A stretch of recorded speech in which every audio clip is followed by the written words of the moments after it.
Hey everybody, welcome to BODS Mayhem Hour. I'm your host, John the Bod, aka the Bod Father, and as always, I'm bringing you guys awesome interviews. And today it is an honor and privilege to have Mr. Matt Klavins. He is the guitarist of Ne Obliviscaris, and they have Ne Obliviscaris. Is it Ne Obliviscaris? That's right. Sorry, I told you I didn't screw it up. So basically that means forget not. Yeah. They have a new album that's out right now called Earn. Going to be talking to him about that. Plus they're from Melbourne, Australia, which there's a lot of great bands over in Australia. So Matt, how's it going, man? Yeah, it's going great. Tour has been fantastic, and yeah, couldn't really ask for much more at the moment. You know, everything's going in the right direction.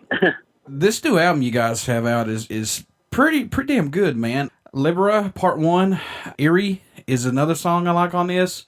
Earn Part 2. I mean, I just can't pick a favorite, but these three stand out the most. But all in all, it's a great album. Yeah, thank you very much, man. Yeah, we're very, very proud of it. And yes, it was it's been a lot of time and lots of hard work, but we finally got there, and we're really, really happy with the outcome, and especially the production. That was one of the main things that we wanted to change going into this record. It's not that we weren't happy with the last two. It's just we felt that our live sound sort of demonstrated more what the band was like rather than what we were saying on the records. So we tried to capture that a bit more this time around, just a bit more of a heavier sound. The thing that impresses me the most about this band, not just the music, is that Tim Charles is the violinist in this, and he's plus the vocalist. Yep. That's very cool. I'm glad that you guys are incorporating a violin in this. Yeah. Well, that was Zen's sort of idea right back from the start in 2003. Yeah, he wanted to either have violin or cello in the band, and just happened to come across Tim, and they hooked up, and that's how it all started. And Tim didn't actually start off as a vocalist either. It was back in the day we had a female vocalist doing those sorts of parts, and at one point she ended up leaving the band, and just at rehearsal Tim started to fill in her parts just singing, and we were like, hey, that sounds pretty good. Do you want to start singing? And so we sort of just took it from there, and yeah, he's developed his vocal skills and got better and better over the years, and now we're here where we are today. For the new record, he actually recorded all his vocals with Mark Lewis in Florida at Audio Hammer Studios. So that was a bit different this time around. Just different producer, and I think it was a really, really good result there. What's impressed you or excited you the most about making this new album? Or what's caught your eye about it the most, if anything? I don't know. I was excited about doing the album just because I didn't feel as much pressure this time around. I thought our fans would really dig what we were doing. We had tested Earn Part 1 live when we were touring in Europe with Enslaved, and everyone that was hearing it was loving it. So I was fairly confident with all the new material that we were putting out, and we spent a lot of time working on the new record on the road. So it was a little bit different of a writing process. We used Pro Tools a lot more in the composing of the songs, and it just made everything a lot easier, I think, and a little bit more focused. I know there's just 5 or 6 songs on this, maybe 7 on this album. Yeah. Any songs off the album, Matt, that stand out more to you on it, if possible, as of right now? I mean, there's quite a few you could choose from, but is there any sticking out the most that you like? Yeah, Eerie is a song on the album that I'm fairly proud of.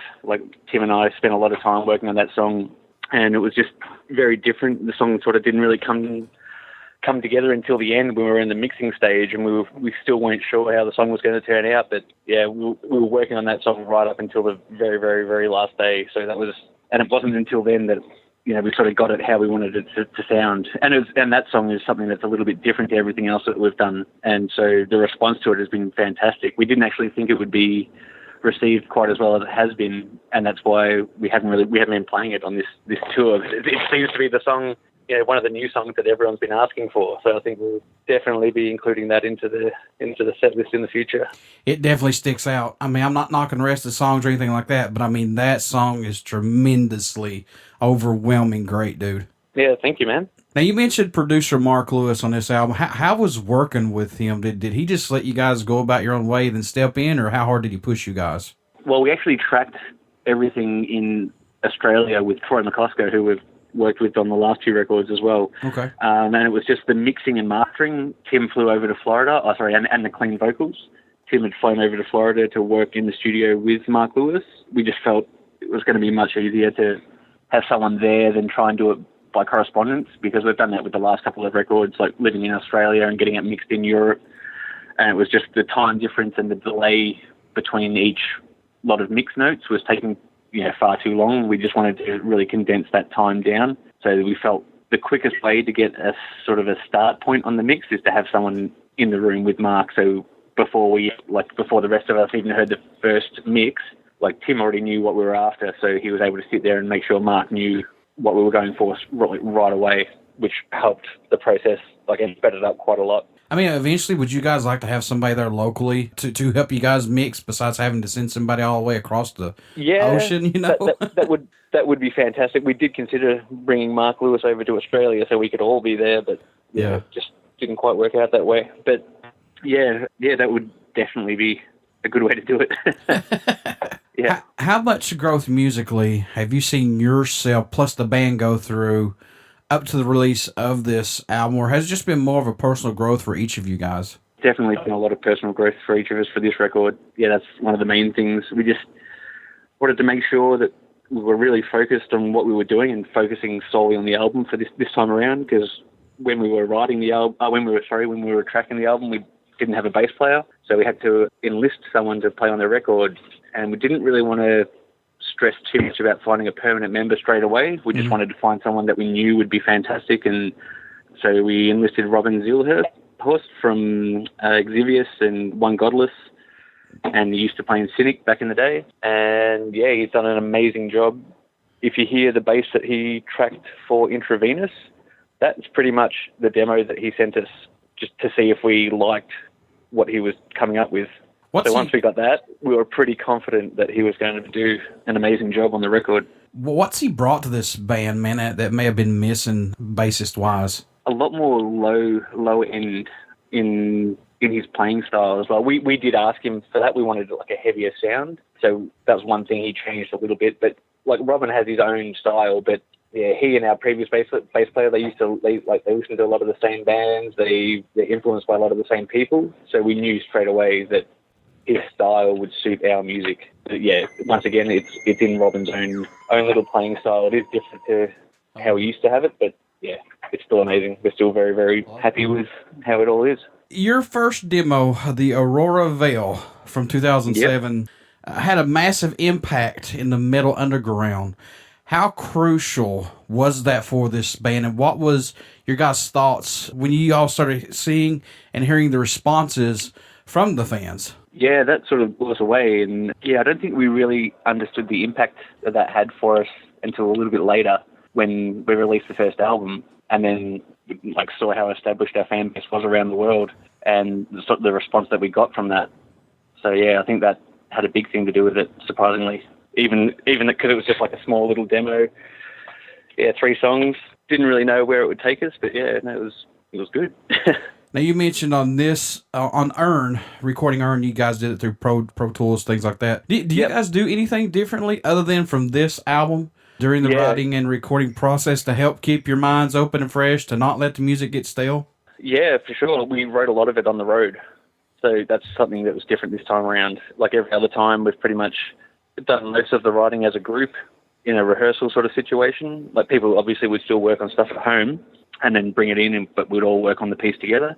Whereas here we were able to come up with riffs or sections of songs and track them, and then it was great for the composition because you could move things around, change the structure, and play around with the song much more without having to waste lots of time, playing the same thing over and over and over again, changing one little thing. We could just do it immediately and listen back, and because we were doing it on tour and we were all there and together, everyone could listen to it and review it and give their opinions straight away.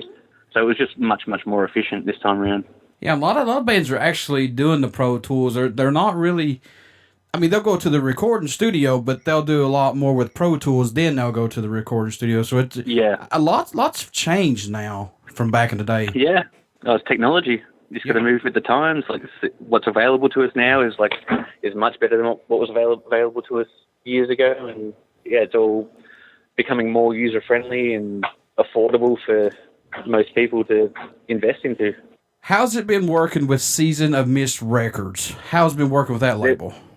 They've been fantastic. Yeah, couldn't really ask for much more from them. They're really supportive of us. They understand, I think, that we're trying to go with the band and what we're trying to do. And yeah, they've been supportive with everything we've done, including our Patreon, which affects them negatively because we're essentially cutting them out of a lot of things. But like, they support us and they know that things are changing, and this is a way that we're trying to change with the industry. So that's a big thing with them, all their support and their hard work that they're doing with us. Mm-hmm. And they're working with Tim quite closely on everything that we're doing for the new record. So it's very good. Yeah, a lot of bands are lucky that are actually signed to a label because you know just as well as I do. Being a young band like you guys, some bands are lucky just to see 2 albums without any help at all, and then they're gone. Yeah, I do. And at the moment we're pretty happy where we are, and hopefully the next one will be out with Season of Mist as well. Oh yeah, good deal. We're going to start working on that one straight away as well. Hopefully start writing once we return home from this tour. Nothing serious. We don't want to rush it, but we just want to make a start straight away and working on new stuff. So what do you hope the fans take away from the new album once they start to listen to it, or just Ne Obliviscaris music in general? I think I said it right that time. Yeah, pretty much just a positive experience. That's what we try to sort of put across with our music, and I guess the image of the band is just a positive image. Even though some of our themes may be dark, we generally try to have some sort of a nice resolution at the end, like lyrically, and so there's always, like, we sort of want to put the impression that there's always a light at the end of the tunnel, no matter how dark it can be sometimes. $1 million question. Yeah. What can fans expect at a show from you guys that have not got to see you guys as of yet, especially over here in the U.S., man? Yeah. Very, very high energy show. We love the crowd participation, and like the more the crowd is enjoying it, the more we enjoy it, and we just feed off each other. And it's a fun experience for us, and we hope it's a really fun experience for the people in the audience as well. And all the responses, all the comments we've been having on this tour so far have been really, really positive. Everyone seems to be having a fantastic time. That's the main thing. It's all about having fun at the end of the day. If we're not having fun, there's not really any point doing it. Exactly. And if you can't stand behind your own music, then how are we going to do it as fans, you know? Yeah, that's right. Now, we touched on this just a little bit. Do you guys like the digital era that we're in right now of recording albums plus social media to help get your music out there a lot quicker? Do you like this? It's not like or dislike. It's just how it is now. We've sort of had to accept just how people just don't want to pay for music anymore. That's why we gave our album away for free to all our patrons on our Patreon page a week before the official release. We understand that the industry's changed. No one wants to pay for music anymore, even on streaming services. So we just sort of bit the bullet and said, this is sort of the direction we want to go with how we're going to run the band. And as a, thank you for your support. Here's the album for free. If you've been a member for, if you would subscribe for at least $10 over any amount of time.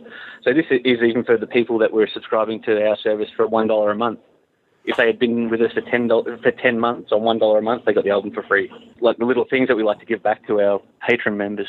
Now, with you guys doing that, though, have you seen a positive to doing that? No, honestly, it negatively affected our charting position because, we're giving so many copies away for free, but it's not really what it was about. It was about, showing our fans and the people that support us that, we're really appreciative of all their support. And, here's a big thank you for, this is what we've been working on. And for some of the other things we've done, we sort of try and put across an experience thing. So there's some members that we flew down to Florida to sit in on the mixing with Tim. So there's 4 or 5 people that we flew in from all over the States to come, to sit in with Mark Lewis and Tim while we're mixing the record. And they really loved that.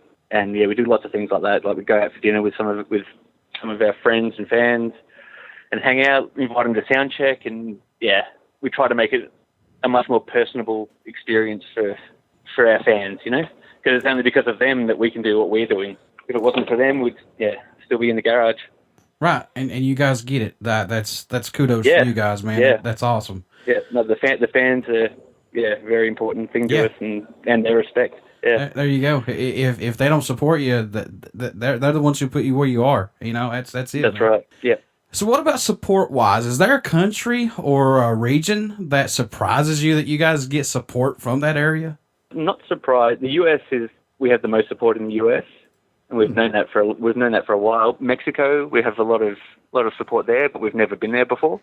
So that's somewhere that's definitely on our hit list to get to, hopefully next year. But yeah, it's just lots of we've got little pockets all over the world. We're doing quite well in Finland, and this time around, I think we're going to try and do 4 shows just only in Finland. So yeah, that's a pretty good one.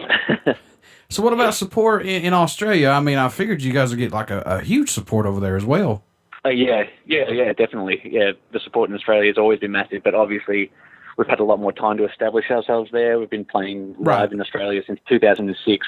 So yeah, we've been able to build and establish our fan base over quite a long period of time now. So the only problem with Australia, the shows are big and massive, but we only have 5 sort of major cities to play in, even though the country's huge. We've only got 25 million people or something like that in the entire country. So there's only so many people we can play for in Australia. But compared to, say, somewhere like the US, where we come here and, we can play in most cities and pull for, rather decent crowds. Matt, in your own opinion, what does Ne Obliviscaris bring to the table for music that's not out there as of right now? I like to think it's sort of no boundaries. Give everything a go, as long as it works, as long as it sounds good. Yeah, we just like to. We try not to put up barriers. We always like to have options and places to take the music and different journeys and different emotion, different feeling. So yeah, about that. What made you want to become a musician? What was that spark for you, good sir?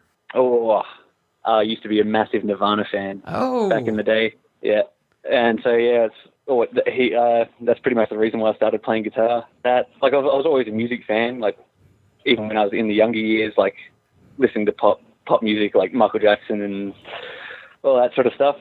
But yeah, and then slowly moved on to bands like Nirvana, Metallica, Slipknot, Korn, and then Dream Theater, Opeth, Cradle of Filth. Getting heavier and heavier as I'm exposed to more and more different types of music. But that's something with the band. Like everyone in the band listens to different types of music, and I think that's a key element to how we get our sound. Because, honestly, when we're all together, we don't really listen to music because we can never decide. We can never agree on what everyone's going to listen to. Yeah, so it's just easier to not have it.